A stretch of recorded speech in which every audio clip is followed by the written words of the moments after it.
తెలంగాణలో స్థానిక సంస్థల ఎన్నికలు మరికాస్త ఆలస్యమయ్యే అవకాశాలు చాలా స్పష్టంగా కనిపిస్తున్నాయి. ఎందుకంటే గనక ఇప్పుడు ఆల్రెడీ రేవంత్ సర్కార్ అయితే ఖచ్చితంగా ఈ నెల 16, 17 తేదీల్లో పీఏసీ సమావేశం నిర్వహించి దాని తర్వాత కేబినెట్ భేటీ పెట్టాలని, ఈ కేబినెట్ భేటీలో ఒక నిర్ణయం తీసుకోవాలి స్థానిక సంస్థల ఎన్నికలకు సంబంధించి. మరి ముఖ్యంగా బీసీలకి 42% రిజర్వేషన్లపై ఒక క్లారిటీ కూడా ఇచ్చే ప్రయత్నం చేయాలని అనుకుంది. కాకపోతే భారీ వర్షాల కారణంగా ఈ యొక్క పీసీసీ అలాగే పీఏసీ భేటీలు వాయిదా పడుతూ వస్తున్నాయి. మరొక వైపు క్యాబినెట్ ఆల్రెడీ జరగాల్సి ఉంది 18వ తారీఖున, అది కూడా వాయిదా పడుతూ వస్తోంది. సో ఈ క్రమంలో ఖచ్చితంగా రేపు మాపు 2-3 రోజుల తర్వాత క్యాబినెట్ భేటీలో ఒక నిర్ణయం తీసుకోబోతోంది రేవంత్ సర్కార్ అనేటువంటి మాట అయితే ఖచ్చితంగా వినిపిస్తోంది. సో ఎంటైర్ ఎపిసోడ్స్ కన్నట్లకి కారణం ప్రధానంగా రాష్ట్రంలో కురుస్తున్నటువంటి భారీ వర్షాల కారణంగానే ఈ ఆలస్య ప్రక్రియ అంటూ కూడా రేవంత్ సర్కార్ చెప్పుకొస్తుంది. మరోవైపు ఈ నెల మరికొన్ని గంటల్లో 22వ తారీఖున ఐ థింక్ ఆయన ఢిల్లీ వెళ్ళే అవకాశాలు కూడా చాలా స్పష్టంగా కనిపిస్తున్నాయి. ఆయన ఢిల్లీ వెళ్ళొచ్చాక ఖచ్చితంగా కేబినెట్ భేటీ జరగబోతుందని కూడా తెలుస్తోంది. అంటే 24 లోపల, ఈ నెల 24 లోపల ఖచ్చితంగా తెలంగాణ రాష్ట్ర కేబినెట్ భేటీ ముఖ్యమంత్రి రేవంత్ అధ్యక్షతన జరగబోతున్నట్లుగా తెలుస్తోంది. సో ఈ క్రమంలో ఖచ్చితంగా అంటే ఇక్కడ మరొక వైపు పీసీసీ చీఫ్గా ఉన్నటువంటి మహేష్ కుమార్ గౌడ్ ఇప్పటికే స్పష్టం చేశారు, 42% రిజర్వేషన్లు ఇచ్చాకే మేము ఎన్నికలకు వెళ్తామని ఆల్రెడీ నిన్న ఒక అనౌన్స్మెంట్ కూడా చేశారు. అంటే ఏ రకంగా ఇప్పుడు రేవంత్ సర్కార్ వ్యూహాత్మకంగా వెళ్తుందనంటే కనుక అంటే ఆల్రెడీ తెలంగాణ హైకోర్టు అయితే సెప్టెంబర్ 30లోగా మీరు ఎన్నికలు నిర్వహించి తీరాల్సిందే అనేటువంటి ఒక డెడ్ లైన్ ఇచ్చింది. సో ఈ క్రమంలో ఖచ్చితంగా మరి ఎన్నికలైతే నిర్వహించాల్సి ఉంది. మరి ఎన్నికలు నిర్వహించడానికి మరి తెలంగాణ ప్రభుత్వం ముందడుగు వేయడానికి సంకోచిస్తోందా, అందుకనే ఈ వర్షాలు ఇవన్నీ కూడా సాకుగా చూపి వెళ్ళాలని ఆలోచిస్తోందా? మరొక వైపు బీసీలకి 42% రిజర్వేషన్ల మీద కూడా తెలంగాణ అసెంబ్లీలో తీర్మానం చేసి మరొకసారి కేంద్రానికి పంపించాలనేటువంటి ఆలోచనలు కూడా ఉందట. ఏదేమైనా సరే తెలంగాణ స్థానిక సంస్థలు మరి అనుకున్న టైంకి జరుగుతాయా లేదా అనేటువంటి దానిపైన ప్రస్తుతానికైతే నీడలు కమ్ముకున్నటువంటి పరిస్థితి అయితే కనిపిస్తోంది. దీనికి సంబంధించినటువంటి ఒక పూర్తి స్థాయి అప్డేట్ అయితే మీకు వివరించే ప్రయత్నం చేస్తాను.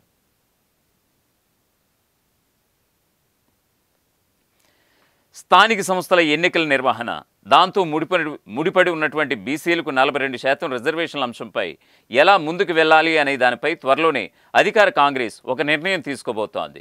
ఇందుకోసం రాజకీయ వ్యవహారాల కమిటీ సమావేశం నిర్వహించి అందులో చర్చించి తుది నిర్ణయం తీసుకోనున్నట్లుగా విశ్వసనీయ వర్గాల నుంచి సమాచారం. రిజర్వేషన్లపై ఒక నిర్ణయానికి వస్తే స్థానిక ఎన్నికల నిర్వహణకు సంబంధించినటువంటి అంశంపైన సమావేశంలోనే చర్చించనున్నట్లుగా సమాచారం. ఈ మేరకు పీఏసీ సమావేశాన్ని ఈ నెల 20 లేదా 21న నిర్వహించే అవకాశం ఉందని పార్టీ వర్గాల ద్వారా తెలుస్తోంది. వాస్తవానికి 18వ తేదీనే కేబినెట్ భేటీ నిర్వహించి తరువాత పీఏసీ సమావేశం పెట్టి ఒక నిర్ణయం తీసుకోవాలని భావించారు.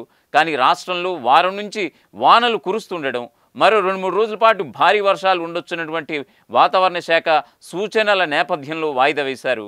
ఇక 22న ముఖ్యమంత్రి రేవంత్ రెడ్డి కూడా ఢిల్లీ పయనమవుతున్నారు. ఆయన తిరిగి వచ్చిన తర్వాతే అంటే 20 లేదా 24న కేబినెట్ భేటీ ఉంటుందని అధికారిక వర్గాలు అయితే అంటున్నాయి. బీసీ రిజర్వేషన్లు స్థానిక ఎన్నికల నిర్వహణపై ఈ సమావేశంలో ఒక నిర్ణయం కూడా తీసుకోబోతున్నారు. ఆ తర్వాత అసెంబ్లీ సమావేశాలను నిర్వహించాలని ప్రభుత్వం యోచిస్తోందట. స్థానిక సంస్థలు, విద్య, ఉపాధి, ఉద్యోగాల్లో 42% రిజర్వేషన్లకు సంబంధించినటువంటి బిల్లులను ఇప్పటికే అసెంబ్లీలో ఆమోదించి కేంద్రానికి కూడా పంపించినటువంటి విషయం అందరికీ తెలిసిందే. దీనిపై కాంగ్రెస్ పార్టీ బీసీ సంఘాల ఆధ్వర్యంలో ఢిల్లీ వేదికగా ధర్నా కూడా చేపట్టింది. అయితే కేంద్రం నుంచి కాంగ్రెస్ చేపట్టినటువంటి ఈ మహాధర్నాకు సంబంధించి ఎలాంటి ప్రతిస్పందన లేకపోవడం నిజంగా గమనించాల్సిన విషయం అంటూ కూడా చాలామంది రాజకీయ విశ్లేషకులు చెప్తున్నారు. ఈ నేపథ్యంలో ఆ బిల్లులపై త్వరగా నిర్ణయం తీసుకోవాలని కోరుతూ అసెంబ్లీలో తీర్మానం చేయనున్నట్లుగా సమాచారం. అలాగే రిజర్వేషన్ల అంశంపై అన్ని పార్టీల వైఖరిని కూడా ప్రభుత్వం తెలుసుకోబోతోంది. కాగా వర్షాకాల అసెంబ్లీ సమావేశాలు ఈ నెల చివరి వారంలో ప్రారంభమయ్యే అవకాశాలు ఉన్నట్లుగా సమాచారం. ఈసారి సభలో బీసీల రిజర్వేషన్లు, స్థానిక ఎన్నికలతో పాటు కాళేశ్వరం ప్రాజెక్టుపై విచారణ కమిషన్ ఇచ్చిన నివేదిక కూడా ప్రధాన అంశం కాబోతోంది. ఈ నివేదికను సభలో మొత్తం సభ్యులందరికీ అందించి దానిపై చర్చ కూడా పెట్టబోతోంది కాంగ్రెస్. అలాగే కాళేశ్వరం నిర్మాణం నుంచి కూలడం వరకు జరిగినటువంటి పరిణామ క్రమాన్ని పవర్ పాయింట్ ప్రజెంటేషన్ రూపంలో సభలోని సభ్యులకు వివరించే అవకాశం ఉందని కూడా తెలుస్తోంది. ఏదేమైనా సరే ఇప్పుడు ప్రస్తుతానికి ప్రధానంగా ఉన్నటువంటి హాట్ టాపిక్ ఏంటంటే తెలంగాణలో ఉన్నటువంటి స్థానిక సంస్థల ఎన్నికలు. ఈ ఎన్నికలు జరుగుతాయా లేవా అనేటువంటి ఒక సందిగ్ధ వాతావరణం నెలకొంది. వాస్తవానికి తెలంగాణ హైకోర్టు సెప్టెంబర్ 30లోగా ఎన్నికలు నిర్వహించాల్సిందే రేవంత్ సర్కార్ అంటూ కూడా ఆదేశించినటువంటి సందర్భం చూసాం. సో ఈ క్రమంలో బీసీల రిజర్వేషన్ ఇచ్చాకనే స్థానిక సంస్థలకు వెళ్ళాలనేటువంటి కృత నిశ్చయంతో ఉన్నటువంటి రేవంత్ రెడ్డి ఆల్రెడీ ఇక్కడ సభలో బిల్లులు ప్రవేశపెట్టి ఆమోదింపజేసి రాష్ట్రపతికి పంపించడం చూసాం. రాష్ట్రపతి దగ్గర ఆ బిల్లు కూడా పెండింగ్లో ఉంది. మరొక వైపు ఏదైతే 2018 పంచాయతీరాజ్ చట్ట సవరణను కూడా కొంచెం ఆర్డినెన్స్ని తీసుకొచ్చి ఆల్రెడీ గవర్నర్కి పంపించింది రేవంత్ సర్కార్. ఇప్పుడు ఆ గవర్నర్ కూడా రాష్ట్రపతికి రిఫర్ చేసినటువంటి పరిస్థితి. సో ఈ 2 బిల్లులు కూడా ఏదైతే రేవంత్ సర్కార్ ఒక ఆర్డినెన్స్ కావచ్చు, మరోవైపు శాసనసభలో ప్రవేశపెట్టిన బిల్లులు కావచ్చు, ఈ 2 అంశాలు కూడా ఇప్పుడు రాష్ట్రపతి వద్ద పెండింగ్లో ఉన్నటువంటి అంశంగా మనం చూడాలి. సో ఈ క్రమంలో మహాధర్నా కూడా చేపట్టింది. కేంద్రం బీసీలకి 42% రిజర్వేషన్లు ఇచ్చేందుకు సవతి తల్లి ప్రేమ చూపిస్తుందంటూ కూడా రేవంత్ సర్కార్ ఒక ప్రధానమైనటువంటి అభాండం వేసి ఢిల్లీలో ఒక మహాధర్నా చేపట్టింది. అది కూడా బీసీ సంఘాల యొక్క మద్దతుతో కూడినటువంటి ఒక మహాధర్నాగా చెప్పొచ్చు. సో ఆ రోజు కూడా ఎలాంటి స్పందన కూడా లేదు కేంద్రం నుంచి. సో ఈ క్రమంలో ఏం చేయాలి? ఎందుకంటే ప్రజలకు ఇచ్చాం 42%, బీసీలకి 42% హామీ ఇచ్చాకనే, హామీ నెరవేర్చాకనే స్థానిక సంస్థలకు వెళ్తాం అనేటువంటి తరుణాన్న ఖచ్చితంగా మరోవైపు తెలంగాణ హైకోర్టు ఇచ్చినటువంటి డెడ్ లైన్ మరొకసారి గుర్తు చేయాల్సిన పరిస్థితి. సెప్టెంబర్ 30లోగా ఎన్నికలు నిర్వహించి తీరాలి. లేదంటే కనుక కోర్టు ఏం చేస్తుంది, కోర్టు తదుపరి చర్యలు ఎలా ఉంటాయనేది కూడా వేచి చూడాల్సిన అంశంగా మనం చెప్పక తప్పదు. మరొక వైపు మరి ఇన్ని పరిణామాలు, ఇన్ని ఆసక్తికరణ పరిణామాల మధ్య నిన్న పీసీసీ చీఫ్ మహేష్ కుమార్ గౌడ్ అయితే ఒక బాంబు పీల్చినటువంటి సందర్భం.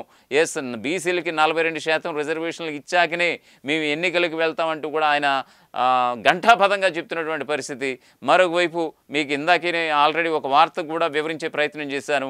ఏదైతే ఈ ఆర్డినెన్స్ కావచ్చు, ఈ యొక్క శాసనసభలో బిల్లులకు సంబంధించి కావచ్చు, మరొకసారి అసెంబ్లీలో తీర్మానం ప్రవేశపెట్టి ఆ తీర్మాన కాపీలని ఇప్పుడు కేంద్రానికి, రాష్ట్రపతి వద్దకి పంపిస్తున్నారు ఇప్పుడు రేవంత్ సర్కార్ అనేటువంటిది ఖచ్చితంగా తెలుస్తోంది. సో ఇన్ని పరిణామాలు జరిగితే కనుక ఖచ్చితంగా ఎన్నికలు ఆలస్యమయ్యే ప్రక్రియ ఇదంతా కూడా అనేది చాలామంది చెప్తున్నటువంటి పరిస్థితి. చాలా మీడియా వేదికగా కూడా డిబేట్లు కూడా చర్చలు కొనసాగుతున్నాయి. మరోవైపు వాస్తవానికి రేవంత్ రెడ్డి సర్కార్కి తెలంగాణ స్థానిక సంస్థల ఎన్నికలు నిర్వహించాలన్నటువంటి ఒక పట్టుదల కానీ కృతనిశ్చయంతో కానీ లేరు.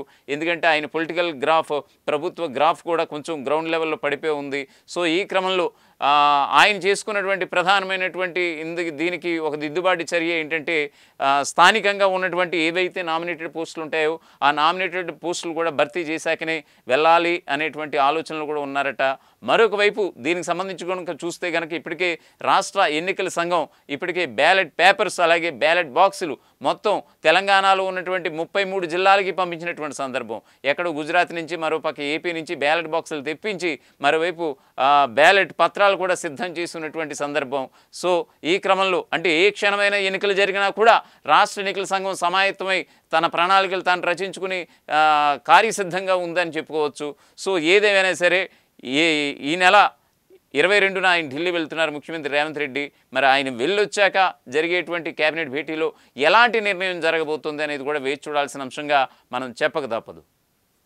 అసలైన తొలి వెలుగు. ఫాలో వాట్సాప్ @తొలి వెలుగు official.